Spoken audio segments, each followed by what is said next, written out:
This is a video in clinical medicine from the New England Journal of Medicine.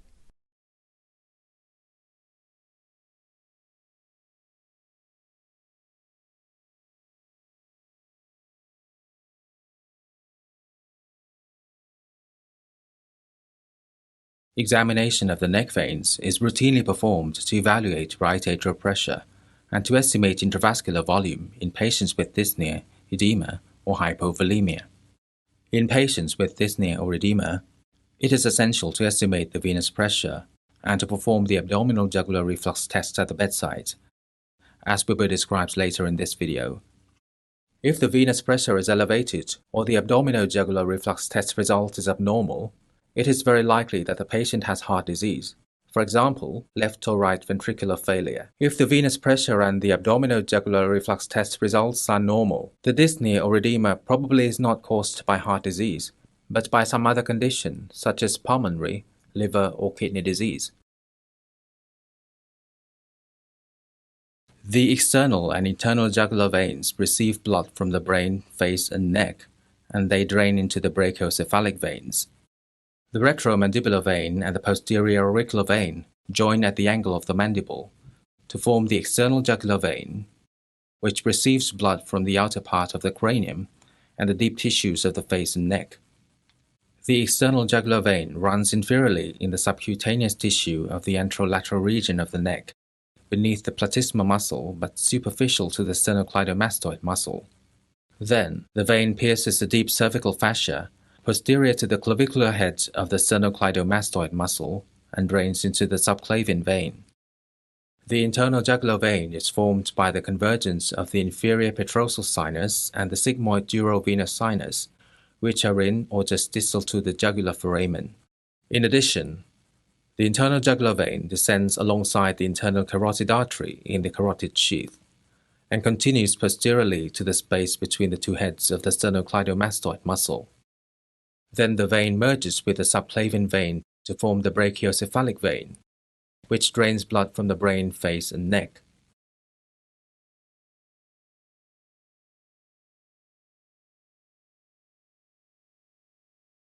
When you are locating the neck veins, begin by evaluating the right side of the neck, because the right jugular veins have a more direct course to the heart than the left. Raise the head of the bed to an angle of 30 to 45 degrees. This is generally the best position for locating the neck veins.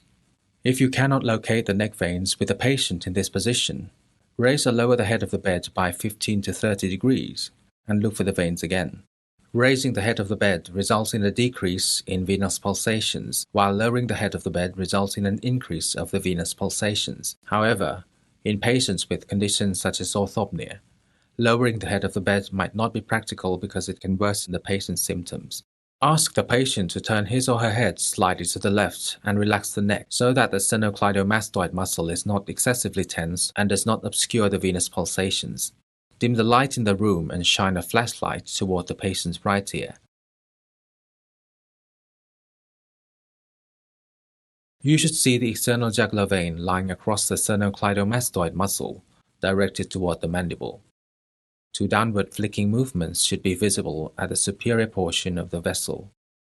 These two descending movements correspond to the X' descent and the Y descent on a tracing.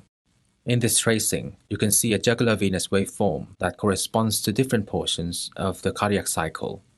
The A wave corresponds to right atrial contraction. Its peak denotes the end of atrial systole.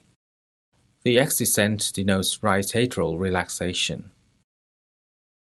The C wave denotes right ventricular contraction and closure of the tricuspid valve. The X' descent, which begins during ventricular systole, reflects the downward movement of the right atrial floor and contraction of the right ventricle. The V wave corresponds to right atrial filling, and the Y descent, which begins during diastole, reflects the filling of the right ventricle after the opening of the tricuspid valve. If it is difficult to identify the external jugular vein, you can try several other methods to aid in identification. Press on the base of the patient's neck above the clavicle with your index finger. Superior to your finger, the vein should become engorged and visible. Ask the patient to perform the Valsalva maneuver. The maneuver should result in engorgement of the external jugular vein superiorly toward the mandible. However, the Valsalva maneuver might not be practical in some patients with dyspnea, as it may lead to clinical deterioration. Press on the patient's abdomen, either the right upper quadrant or the area between the epigastrium and the umbilicus. Make sure to apply only moderate pressure and use extreme caution or avoid this technique if the patient has abdominal pain or a history of abdominal aortic aneurysm. The external jugular vein should become engorged and then should empty instantly after you have stopped applying pressure to the abdomen. The internal jugular vein lies deep within the neck, between the two heads of the sternocleidomastoid muscle, and might not be visible. However, on the patient's neck, you may be able to see two downward flicking movements at the top of the vessel, which correspond to the X' and Y descents on a tracing. If you are unable to see the two downward flicking movements, raise or lower the head of the bed by 15 to 30 degrees and look for them again. The internal jugular vein can also be detected by compressing the abdomen, as described earlier.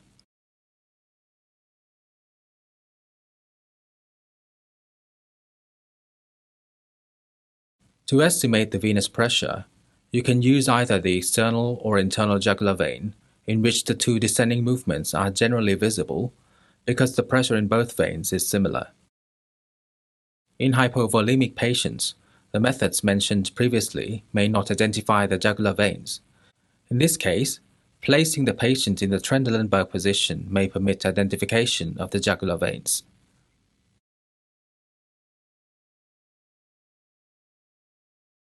The characteristic movements of the neck veins and the carotid artery are distinct.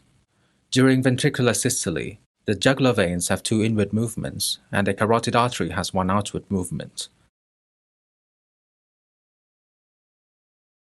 The jugular venous pulsations are not palpable, whereas the carotid arterial pulsations can be easily palpated. During inspiration, jugular venous pulsations diminish but become more prominent in the lower part of the neck, whereas carotid arterial pulsations do not change. Similarly, when the patient is sitting up, jugular venous pulsations decrease in the neck, whereas carotid arterial pulsations do not change.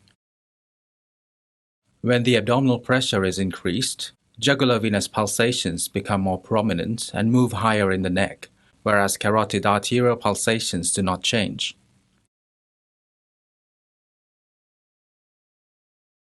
After you have located one of the jugular veins and make sure that the patient is not performing a Valsalva maneuver, which can produce a falsely elevated jugular venous pressure, then you can measure the jugular venous pressure. Observe the patient, looking for the characteristic two descending movements of the external or internal jugular vein. Use the sternal angle, also called the angle of Louis, as the reference point for measuring the venous pressure when the head of the bed is at 30 to 45 degrees.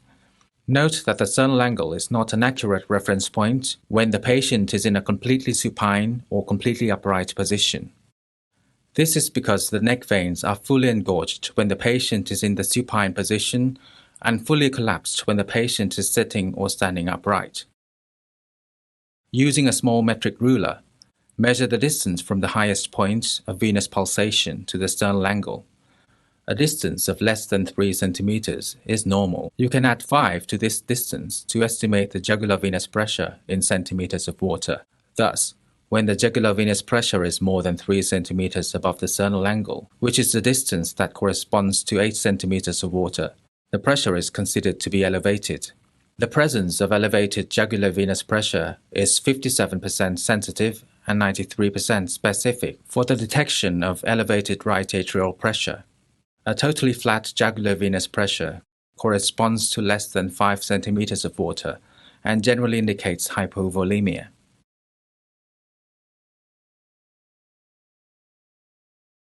The abdominojugular reflux test measures the jugular venous pressure through the distension of the internal or external jugular vein while the abdomen is being compressed. It can be used to detect elevated right atrial pressure. Therefore, it is an important bedside examination to detect the cause of dyspnea or edema. After you have measured the jugular venous pressure, press on the patient's abdomen, either the right upper quadrant or the area between the epigastrium and the umbilicus. It is prudent to apply the pressure gradually and gently to avoid eliciting hepatic pain in patients with heart failure. Exert moderate and sustained pressure for approximately 10 seconds. Remember to use extreme caution or avoid this technique if the patient has abdominal pain or a history of abdominal aortic aneurysm. Then note the increase in the filling of the jugular vein. Measure the pressure in centimeters of water. Compare this measurement with the previously obtained measurement of the jugular venous pressure. Note for how many seconds the increase in the jugular venous pressure is sustained.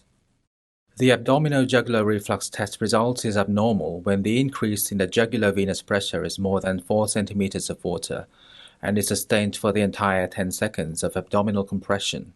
An abnormal abdomino-jugular reflux test result indicates that the right atrial pressure is elevated. Such a finding in the patient with dyspnea indicates heart failure on the right side. A normal abdomino-jugular reflux test result decreases the probability that the patient has elevated filling pressure on the right side of the heart. When the abdomino-jugular reflux tests and jugular venous pressure are combined, they are 80% sensitive and 81% specific for the detection of elevated right atrial pressure.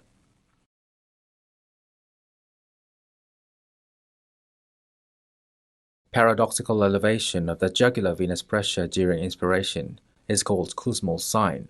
In a healthy person, the venous pressure decreases during inspiration because pressure on the right side of the heart falls as intrathoracic pressure decreases. The differential diagnosis for Kussmaul's sign includes constrictive pericarditis, severe heart failure, pulmonary embolism, and right ventricular infarction.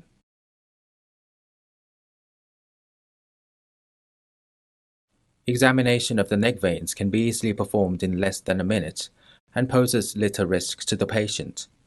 Direct examination of the neck veins, estimation of venous pressure, and performance of the abdomino-jugular reflux test are essential for evaluating right atrial pressure and estimating intravascular volume in patients with dyspnea, edema, or hypovolemia.